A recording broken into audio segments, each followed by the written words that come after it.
Hey guys, how y'all doing and welcome back to the channel. My name's David and I fix RVs, and today I'm doing another update video on a windy/rainy day on the tent shop. Let's get started. One more workout here since I posted my last update video. I now have two thermostats up here for two furnaces. This is a 12-volt furnace. This one's the 120 that I had already. Right now I'm just running the 12-volt furnace because the 120 is just, likes to guzzle the propane. Then I've got my one battery charger here. I've got another one on order that's going to go right under that thermostat. I've got cover plates on order for these outlets over here.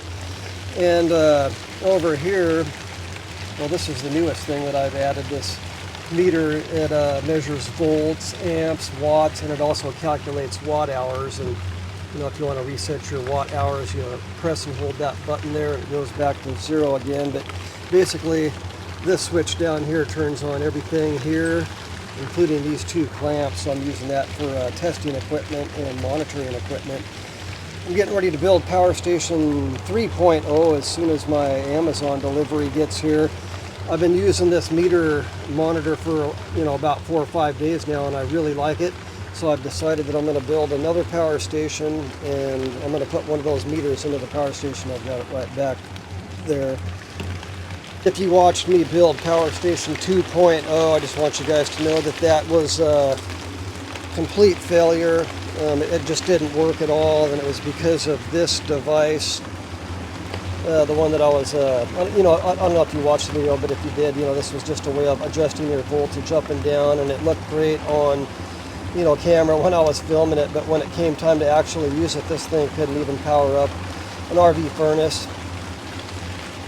I don't know why I didn't bench test that before I filmed the video, but I did delete the video.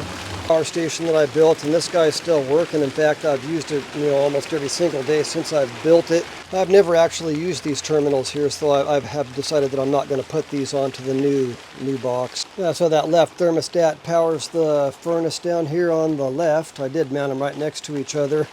And then the right thermostat powers the furnace on the right. The one on the left just kicked in.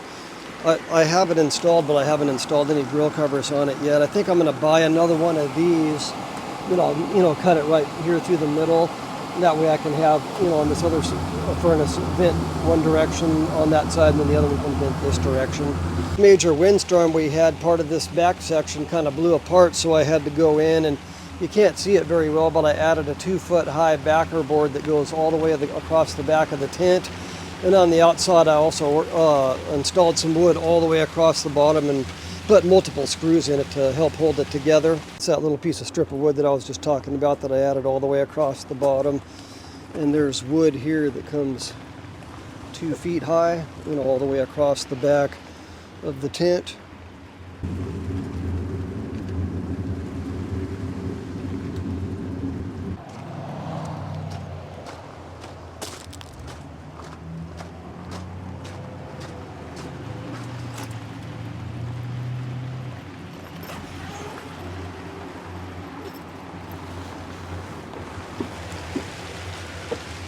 My girlfriend and her daughter and I all have just all kinds of stuff stored on pallets around the back section here. So that's kind of weighting these pallets down, and the tarp is screwed to these pallets all the way around the tent too. So it's been doing a good job. We had a major windstorm where, we were getting wind gusts up to 40 miles an hour, and like I say, that back section, just this tore just a little piece back there, and that's about all that happened.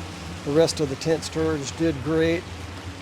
Still got all row of lights up there. Got a motion sensor light up there for when I come in. Lights in the middle. Got my 12-volt refrigerator. The work area. I'm really happy with the work area. I've been putting a lot of time in there.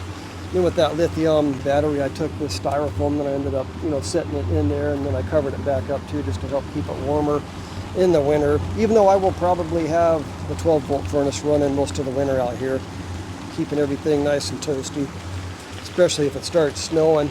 I definitely don't need snow accumulating on the roof. It could get heavy and crush the tent. I think that as long as the heater's running and the heat rises, it should keep the roof warm enough to where the tent or the snow should not be able to stick to the roof. I hope I'm right. We will find out, because winter is pretty much already begun. We've got really windy weather, lots of rain. It's raining right now, and it's windy, and it's cold.